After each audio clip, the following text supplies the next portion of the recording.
Prodi S3 PSDK ini mencoba mengisi ruang kosong dari banyak sekali prodi-prodi yang melihat persoalan-persoalan pembangunan sosial itu dari kacamata negara, dan kita ingin mengisi ceruk yang melihat pembangunan sosial itu dari perspektif civil society yang saat ini tidak maksimal.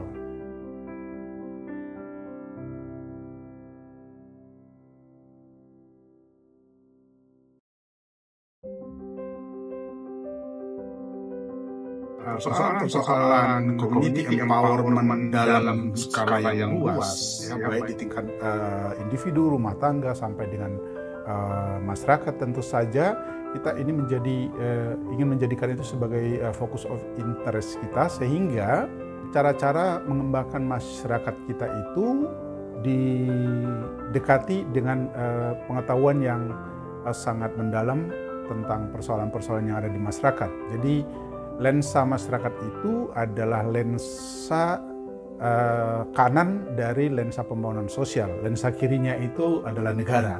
Jadi harus dua-duanya dipakai supaya seimbang dan lebih tuntas. Saya memilih prodi doktoral pembangunan sosial dan kesejahteraan ini karena saya ingin memperdalam, juga kemudian ingin mengembangkan pengalaman riset saya di bidang pembangunan sosial dan kesejahteraan. Alasan saya memilih program studi Doktor Pembangunan Sosial dan Kesejahteraan ini tidak terlepas dari latar belakang pendidikan sebelumnya.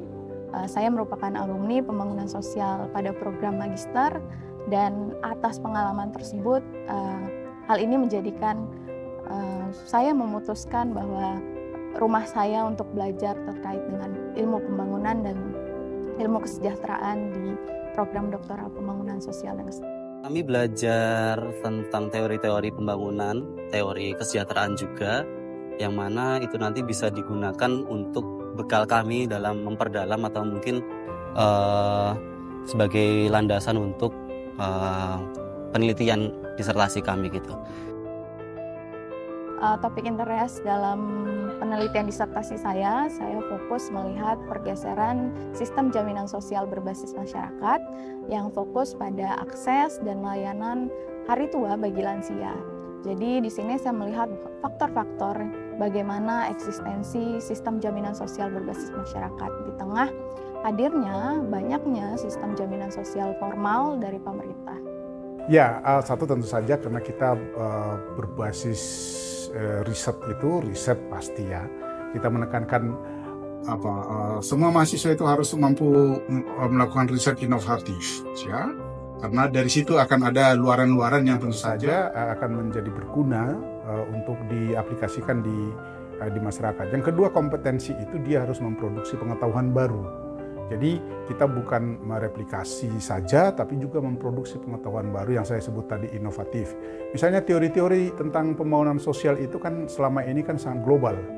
Padahal kita itu sebenarnya punya spesifikasi atau punya kekhususan sendiri di sini yang kita sendiri tidak punya teori tentang itu. Padahal itu soal kita gitu. Jadi kita akan ajak mereka untuk ini teori bagaimana kita memahami persoalan pembangunan sosial di Indonesia. Teori yang seperti ini yang perlu dimodifikasi, dikembangkan, dan ditemukan barangkali teori-teori yang baru.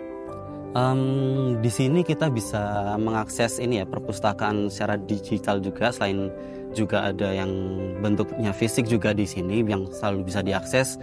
Kemudian juga ketika kita ingin berdiskusi dengan para dosen sangat open dan fleksibel untuk membuka diskusi untuk lebih dalam, dan juga riset-riset yang kemudian para dosen bisa mengajak para mahasiswa untuk kemudian memperdalam ataupun yang sesuai dengan topik penelitian yang akan dikerjakan oleh mahasiswa tersebut. Yang mungkin kami rasakan yang pertama yaitu fasilitas perpustakaan yang sangat lengkap, dan kemudian juga fasilitas kelas yang nyaman dilengkapi dengan semua fasilitas fisiknya. Selain itu dosen-dosen yang kompeten di bidang ilmu pembangunan sosial dan kesejahteraan, dan staf yang membantu kami terkait bidang-bidang akademik maupun non-akademik. Riset kita mencoba menawarkan alternatif. Jadi riset kita itu riset inovasi yang bisa menawarkan solusi-solusi terhadap pembangunan sosial yang saya sebutkan tadi di atas itu, tidak melulu persoalan